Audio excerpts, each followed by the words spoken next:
Hi there, and welcome to Cat Scratch Kitchen.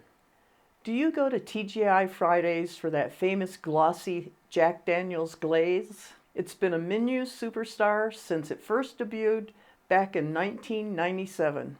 Now it goes by the name of Signature Whiskey Glaze, but it's still the same sticky goodness. Today we're making the original addictive recipe from scratch. It's sweet, smoky, slightly tangy, and so easy to make it at home. And you're going to want to put this on everything. So grab your apron and let's get saucy.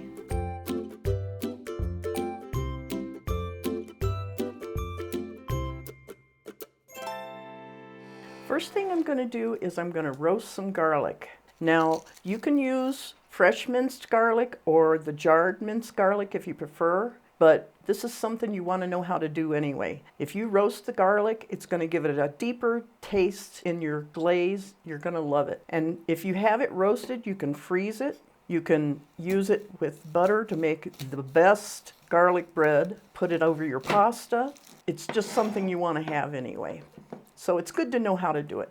I have my oven preheated to 325 degrees. I've cut off about a ½ inch of the top of an entire bulb of garlic. I've got a little piece of foil here. I'm just going to kind of cup it around it a little bit. And I'm going to drizzle over about a tablespoon, depends on the size of your garlic clove, but about a tablespoon of olive oil. Just like that. Then we just want to gather up all the sides and just crunch it together. Have it all come together at the top like a little present. Now we're going to stick this in the oven for about an hour, 50 minutes to an hour. You want it to be nice and soft, and when it comes out of the oven, then you're going to want to let it cool completely before we start to use it. Now while our garlic is cooking and cooling, we're going to put together the first part of our glaze. Now I need 1.25 cups of dark brown sugar. I have 1 cup of unsweetened pineapple juice from my can of pineapple. And I need 1/4 cup of teriyaki sauce, any kind of teriyaki sauce you want, doesn't matter. I'm just using a generic teriyaki sauce. And then we want 1 tablespoon of soy sauce. We're just going to stir this together and let it come to a rolling boil. Okay, while this is heating, because I started this before, my garlic has cooked and cooled. And so now I'm just going to take it out of the foil and I'm just going to squeeze it out of the cloves.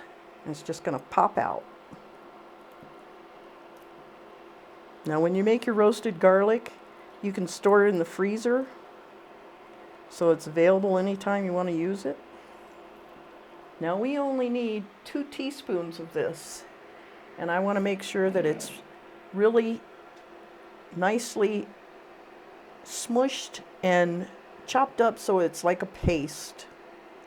So I'm going to smush it with my knife, and you can see how soft it is. But it's still a little bit fibrous, so we want to go ahead and chop it too. Just a nice fine chop. And if there's little chunks of it in the glaze, that's fine. It's nice and sweet. Once it's been roasted, you don't have that really acrid taste that you get with raw garlic. Now my garlic, I think, is a little bit older, is one reason it was quite so fibrous. Really fresh garlic, you can squeeze it out and it's really just like a paste right away. Now once this comes to a rolling boil, we want 2 teaspoons.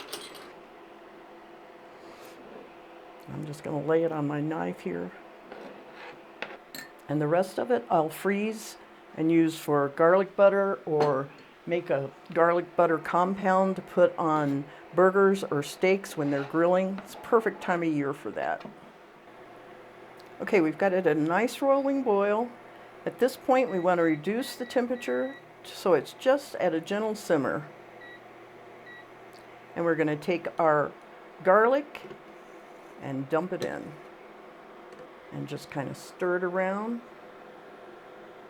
Now we'll add the rest of our glaze ingredients. We have 3 tablespoons of lemon juice, fresh or jarred, bottled, doesn't matter. We have 2 tablespoons of really finely minced white onion. You can see. Then we have our star, we have our Jack Daniels, and we only need 1 tablespoon. So you're going to have a lot left over. It's for your next party. I need 1 tablespoon of crushed pineapple and 1/4 teaspoon of cayenne pepper.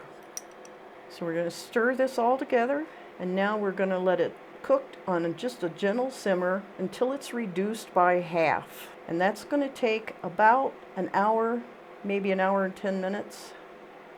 And it's going to get syrupy, and you're going to be able to see that it coats the back of a spoon. And it's going to look fantastic. It's going to make your whole house smell terrific too. So we're going to let this simmer. Come back every once in a while and give it a stir just so it doesn't scorch on the bottom. But otherwise, we're just going to let it do its thing and simmer for about an hour.